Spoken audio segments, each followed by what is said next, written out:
Ray, thank you so much for joining. It's a treat. And look, you've been doing a lot of work. You've been busy with these 5 forces that have been shaping the global economy. Just to quickly go through them: money and debt, internal order and disorder, power conflict, acts of nature, and technology. I want to start on that first one, though, because it's a point that you've made globally, but here in the U.S. $7 trillion in spending, but only $5 trillion in revenue. Ray, are we already past the point of no return, that the fact we have this dynamic means that some sort of crisis is inevitable?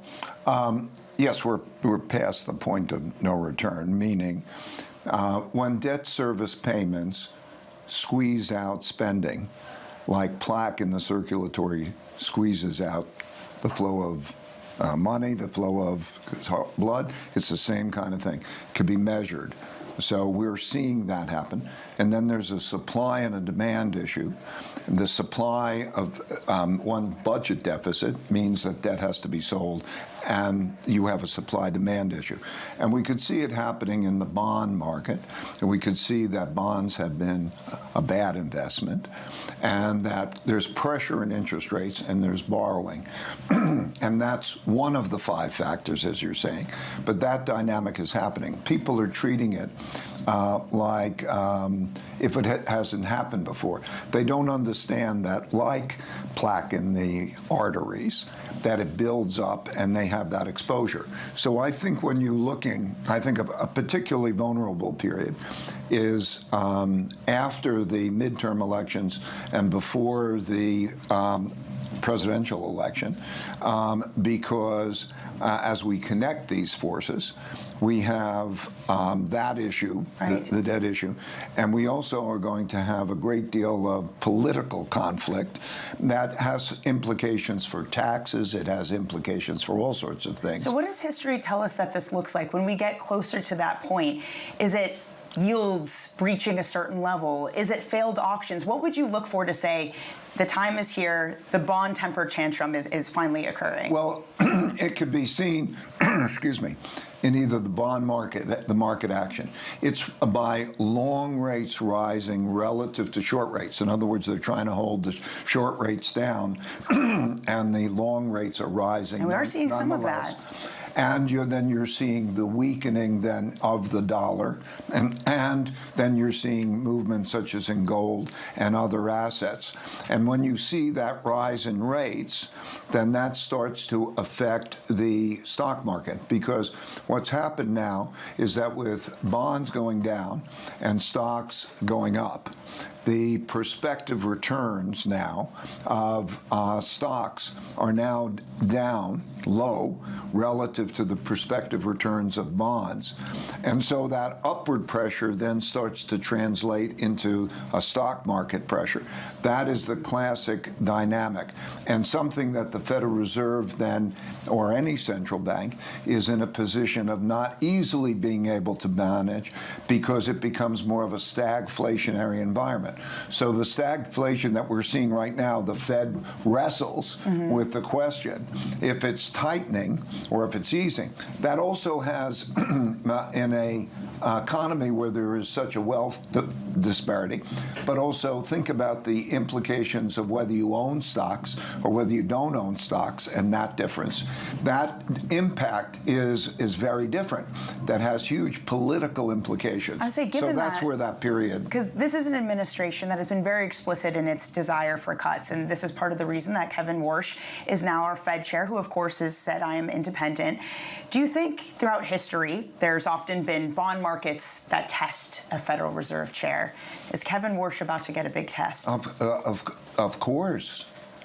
One man's debts are another man's assets. Okay, and if there's not a high enough real return, then those bonds are not appreciated. Okay, so what are you holding the bond for? You're holding it for a real return. So the markets ultimately, the marketplace can ultimately decide whether it owns it or not, right? Do you think we head to the 1930s again, where it's a treasury that works with the Fed, that some of that independence is kind of chipped away out of a necessity to keep debt servicing costs low, for example? I think it's exactly headed to that kind of thing, which we also saw a number of times through quantitative easing. It's called financial repression, and the idea is that you drive the bond yields down with buying of assets and so on. Sometimes it includes even foreign exchange controls to try to prevent money from going outside the country and so on, but to have that forced low real rates. And then that's usually accompanied by high taxation and a higher level of inflation to bring in revenue. And because money wants to go to other things, that's when gold has been illegalized, that's when foreign exchange controls come in, and so on and so forth. I'm not saying we're going that far, but I do think the reality is, yes, that the bond market either is fundamentally good by providing a high enough real return to compensate people, or it's going to be manipulated in a sense this way that will make it unattractive. In either case, it's relatively unattractive. And so money goes elsewhere, and that's just the way it works. You've also been very forward and very early saying that the Strait of Hormuz is an issue for the U.S., and people followed on and said that, and now it feels like we're ignoring it. I know you've compared this to the Suez Crisis in 1956. Are we heading toward a similar environment where we become Britain, where if we can't control the Strait of Hormuz, that is something that could also cause a crisis of confidence in the U.S. and U.S. financial markets ultimately? What we're seeing now, indisputably, and I travel around the world and I speak with world leaders. I was just a month in Asia and 10 days in China and so on. And what we're seeing around the world is the question of, can the United States fight a war in defense or an offsetting set of pressures of other powers, particularly China? Right. And in Asia right now, all the leaders I spoke with would say, it's clear that the United States cannot fight a war because the population doesn't want the cost of living impact, that they don't want people to die, they want it to be over fast. Okay, and also the country can't be overextended. How can it fight a war in the Middle East and fight a war there? It's getting overextended. Well, that fact, that realization, is having very big geopolitical implications for those who expect, because there was a policy of containment for China. Okay, there's Taiwan issue, and then around the Taiwan issue are questions of borders and so on. There was a process of containment. Right. That's over pretty much. And so as a result of that, there's a dynamic. Taiwan's very serious case because it's not just political, it's chips.